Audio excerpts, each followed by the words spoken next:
chers lecteurs et chers consommateurs.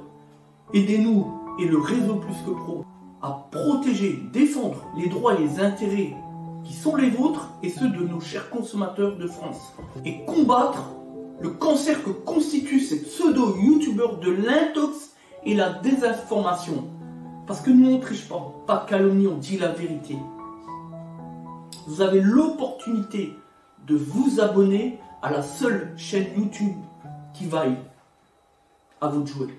Merci de nous avoir donné votre confiance. Des autotransacts Talange, réseau Plus que Pro pour la défense du consommateur. Alors là, on va vous montrer ce que c'est qu'un bricolage. Mais là, on a un double bricolage.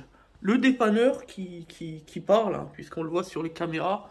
Et puis, donc cette Volkswagen, vous allez voir, on va vous montrer tout ça en direct. Ça va être spectaculaire. Alors, c'est parti. Voilà, donc là, on a le dépanneur qui part. On va commencer par lui, parce que quand même, ça vaut le détour aussi. Et après, on va évoquer la panne que l'on peut retrouver sur ce véhicule. Voilà, les images se suffisent à elles-mêmes. Alors, premier élément, le dépanneur qui arrive en terrain conquis, qui a rien compris de ce que c'était que le dépannage, qui fait tout à l'envers, etc., etc. Un dépanneur du secteur 54 de Briey et qui ne comprend absolument rien au métier de dépanneur, puisqu'on lui dit de positionner le véhicule en marche arrière comme ça. Qu'est-ce qui se passe? Il arrive, il met son camion tout droit ici, donc du coup, bah oui, vu que le véhicule, on peut pas forcément le démarrer avec les injecteurs qui sont explosés, qui ont sauté, forcément, ça fait un travail de plus, un travail de manœuvre qui n'avait pas lieu d'être, puisqu'ici, forcément, le véhicule, le dépanneur le sort droit comme ça, donc du coup, ça implique de faire ça, pour pouvoir faire une marche arrière, pour pouvoir mettre donc le véhicule finalement dans l'axe, vous voyez, comme ça. Voilà, c'est ce qu'on lui a demandé dès le départ, comme on le fait avec tous les clients, et ça se passe très bien, il n'y a pas de raison, sauf que manifestement, ben, le problème c'est que quand on est dépanneur et qu'on n'a pas de cerveau, forcément, voilà. En plus, il entre dans les locaux sans le masque, c'est normal, rien à dire. Heureusement qu'il y en a eu pour 30 secondes, parce que de toute façon, inutile de chercher à dialoguer avec ce genre de personnes, parce qu'on sait déjà voilà comment que ça se termine, et à la fin, ça va faire une dispute, etc. Voilà. Bon bref, passons. Là, voilà, on n'en tirera pas plus. Allez, maintenant, là il s'agit donc d'une, c'est quoi ça? C'est une Golf Plus. Je ne sais pas trop. Une Golf Plus, ouais, Golf Plus, voilà. Donc là on a une Golf Plus. Et on va vous faire la démonstration qu'une fois de plus, quand on veut chercher à faire du travail dissimulé, j'entends par là pour ceux qui pratiquent le langage non pas soutenu, mais le langage familier, le travail au black, le travail au noir, voilà. En droit, ça s'appelle le travail dissimulé, c'est 3 ans d'emprisonnement et 75 000 € d'amende. Eh bien, une fois encore, voilà ce que ça donne quand on fait du travail au noir. Voilà. Je peux pas le montrer mieux, encore qu'on a le soleil qui gêne. On a 2 injecteurs, donc cylindres 1 et 2, puisqu'on commence toujours côté boîte, vous le savez, on l'a déjà expliqué. Les injecteurs qui ont complètement sauté de leur emplacement, on voit bien, hein, ils sont complètement sortis. Du coup, on a forcé sur les durites rigides haute pression, et normalement ça bouge pas, je peux vous le dire. Par rapport aux 2 injecteurs là, on voit bien, ils sont bien en place. Et là ici, on a les durites surélevées avec les 2 injecteurs qui sont complètement sortis de leur logement, c'est impressionnant, avec la vis là qui a explosé. Donc maintenant notre objectif ça va être de tout déposer, de regarder ce qui s'est passé au niveau du point de fixation de la culasse.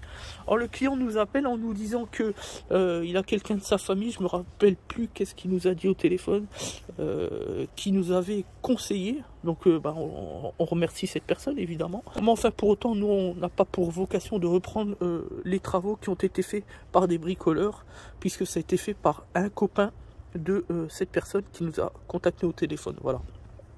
Voilà, un copain prétendument mécano ou pas, je sais plus, peu importe.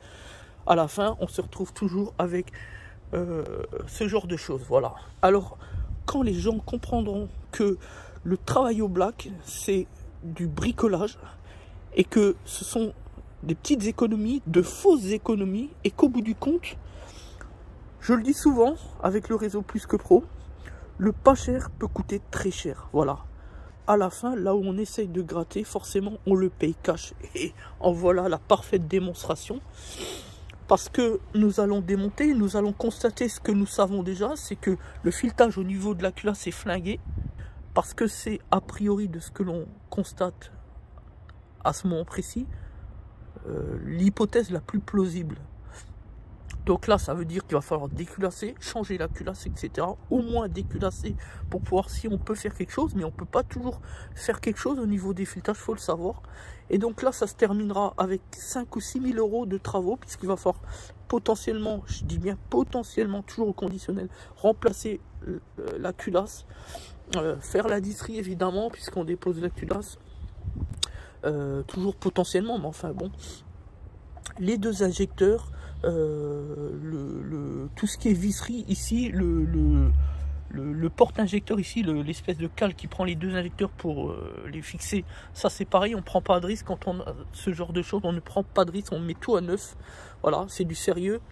Plus de 2500 barres de pression, j'ai expliqué au client qu'il aurait pu foutre tout simplement le feu à son véhicule, faut pas l'oublier, donc là on joue pas, donc voilà. Donc ben voilà, une nouvelle fois du bricolage et encore du bricolage. On essaye de faire travailler les copains, le copain du copain qui se prétend mécano mais qui n'a absolument rien compris à ce que c'est que la mécanique automobile et le sérieux qui doit s'y appliquer lorsqu'on touche à un moteur. Voilà, on n'est pas dans les Lego, les jeux d'enfants.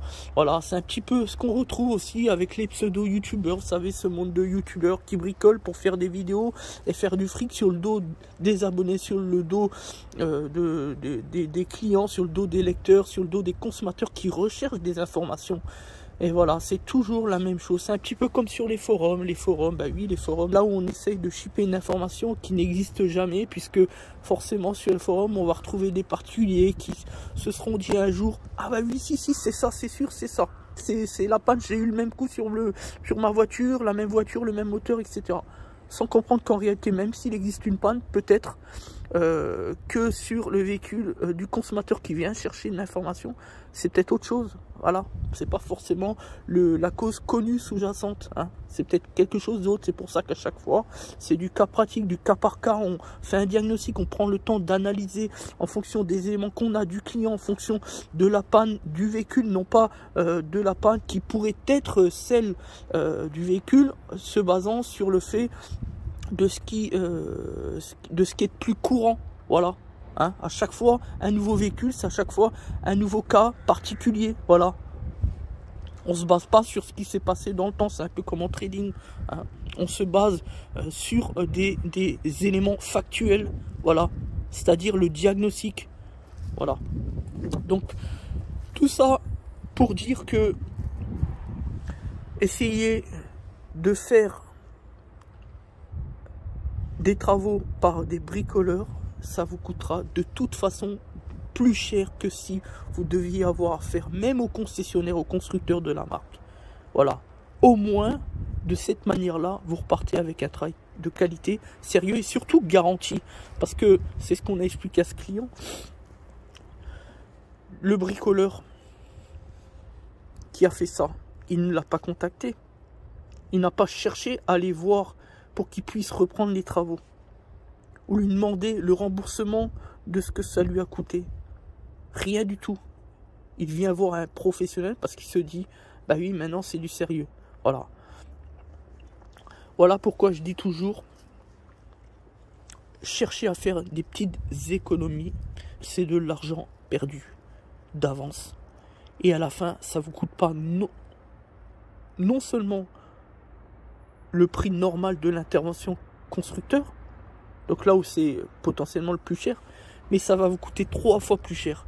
Parce qu'il y a non seulement l'intervention ratée, mais il y a les conséquences de cette intervention ratée. Et la conséquence, dans ce cas-là, ça va être potentiellement la culasse à remplacer. Ça, c'est ce qu'on va vérifier, on va regarder. Voilà la vérité. Donc j'espère que ce cas d'espèce pourra aider les gens à comprendre que quand on veut faire de la mécanique automobile, on le fait avec des professionnels. Que quand on a une anomalie moteur, on va voir un professionnel de l'automobile, un vrai, si possible, un membre du réseau Plus que Pro. Voilà la vérité. On ne dit pas de venir nous voir, mais de voir au moins un professionnel Plus que Pro qui est qualifié au réel savoir-faire. Voilà la vérité. Et j'espère que donc cette vidéo va permettre de donner une leçon de morale à ceux qui cherchent toujours à gratter des petites économies qui ne servent finalement à rien. Donc maintenant on va terminer ce document en vous montrant un petit peu, et puis on va rajouter la partie où finalement on va déposer pour montrer ce qui s'est passé exactement. Voilà. Donc voilà, on vient de déposer les injecteurs avec la cale de fixation, et donc on a la vis qui passe au travers comme ça. Tac. Et la vis, qu'est-ce qui se passe? Ben, elle est cassée. On s'en doutait, on l'avait déjà expliqué au client au téléphone. Voilà. On voit bien la bavure ici. Et de toute façon, on voit bien que elle est tout de suite trop basse sans le départ du serrage. Vous voyez, elle est déjà trop basse par rapport à celle-là qui est plus haute, qui est ici en fait, à hauteur du porte-injecteur. Voilà. Donc ben voilà ce que c'est que de confier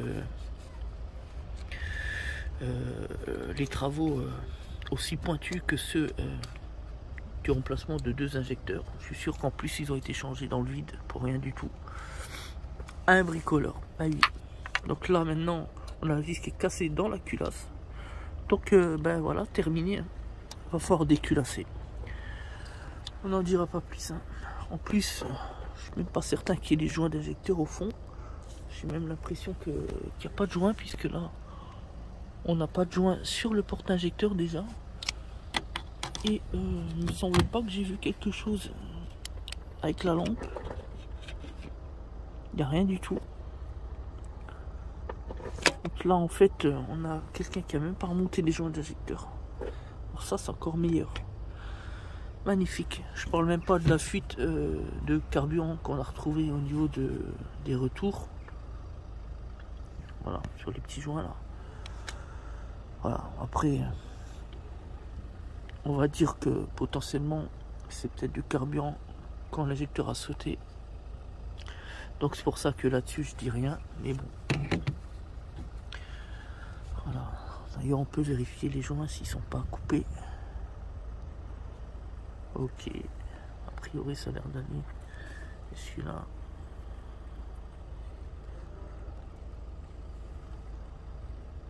Ah, il a une petite bavure là derrière. Ok. Bon peu importe, même s'il s'agit de changer les joints, c'est rien. Voilà, donc ben, c'est à peu près terminé pour nous. On va renvoyer le client auprès du concessionnaire qu'il faudra qu'il déculasse ou qu'il rectifie le problème du filetage. Franchement, je sais pas comment il va faire, mis à part déculasser. Enfin bon, bref, je sais qu'il y a des spécialistes de ça, donc on verra bien. Peu importe, c'est plus notre rôle, c'est plus notre responsabilité. Voilà, donc merci à tous. C'était des Autotransact Talange Réseau Plus que Pro pour la défense du consommateur.